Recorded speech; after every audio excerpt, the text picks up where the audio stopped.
Ndị Igbo ibe m daalụ m. Ozi mkpu n'ọnụ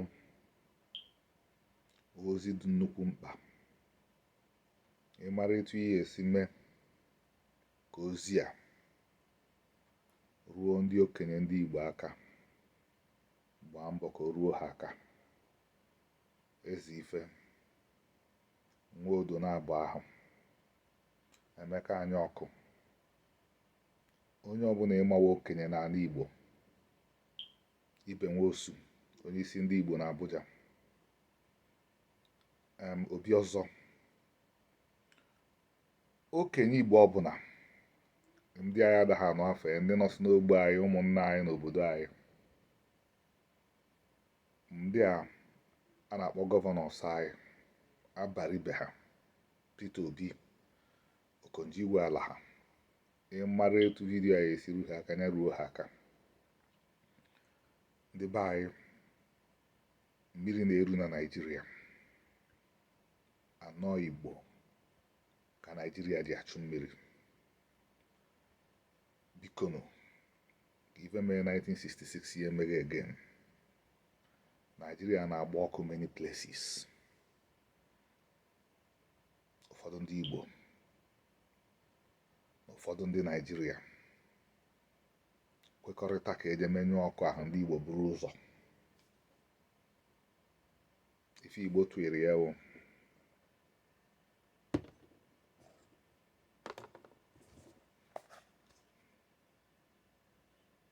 Ndị Igbo ịgụ akwụkwọ na-agbakasịzi anyị ahụ, mana onye ekwe anyị mee ka anyị chọọ akwụkwọ agụọ ya. Ọ ndị ọcha dere ya, mana o nwere ife ha kwuru na ya wee onye Igbo ọbụla gụ ha na ha afụ na ndị derie na ife ha dere wee ife ha fụrụ. Ha sị na ha nọ n'ebe ahụ akpọrọ Biafra. Ndị Naịjirịa fụrụ as ana Igbo, ha fụọ dị as Biafra, maka ife ndị ọcha ahụ fụrụ ebe a, ha fụọ dị na other places akpọrọ Biafra. Ha sị na ha nọ ebe ahụ, ụmụ Igbo wụsara n'ala, na ihe na-apụ ha n'ọnụ agụụ agụụ agụụ, ha na-etinye ha na-anwụsịsị. Ọ ife anyị ritere na anyị jere imenye ọkụ abụghị n'ala Igbo ka ọ kacha agba. Onye ọcha mmadụ ihe bụ agụụ, ihe ọ sị, ihe ha sị na ha nụrụ eji iyo agụ. Ụmụ anyị na-eti ụmụnne anyị, ha tigidie ha nwụọ, ha tigidie ha nwụọ, ha tigidie ha nwụọ.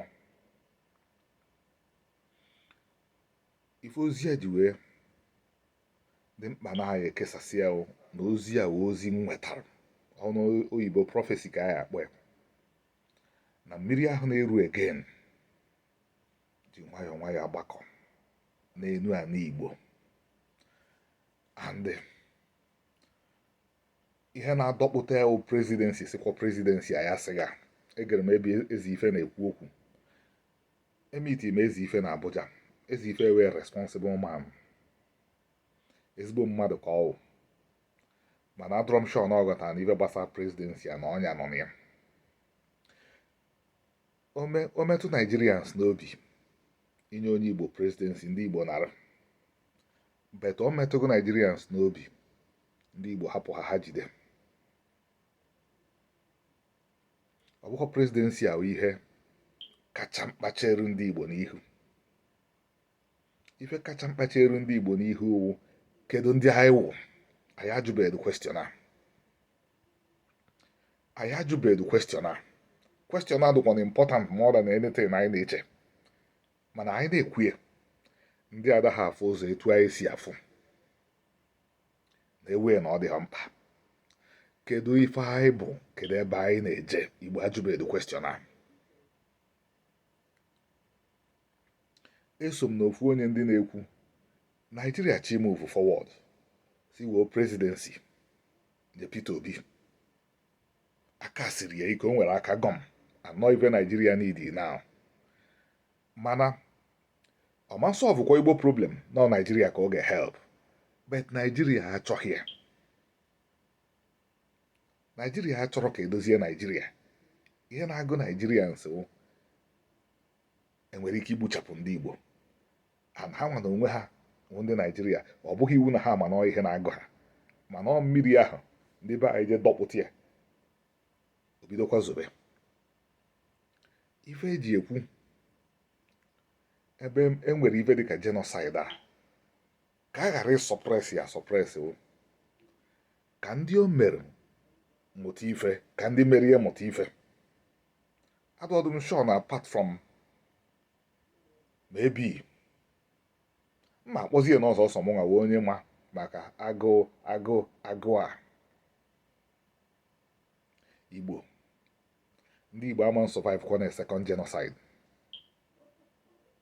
Ndị Igbo ama survive wee second one. Nke mere eme na eke isi n'anya daị. Ịbịa na America a ga-enwe up to 2 million Igbos. Over 80% of them ga-anwụ na America, a ga-eni ha na America. And even though Igbo na-akpọ pride, ekwedo ha akọ ihe ha na-afụ na America. Because onye kọcha ka o si eme ya, mmadụ anyị anapụrụ ihe nri n'aka. But anyị eji eze anyị ire anyị wee gụọ eze anyị ọnụ. Ọnwụ na mmadụ ịpụ na ana ya amaka, esi ife a nwee PhD na America, kedu ife kpatara na ọ nọ? Kedu ife kpatara o ji wee na bido ọrụ na civil service obodo nke bụ nke? Kedu ife Zik ji wee na?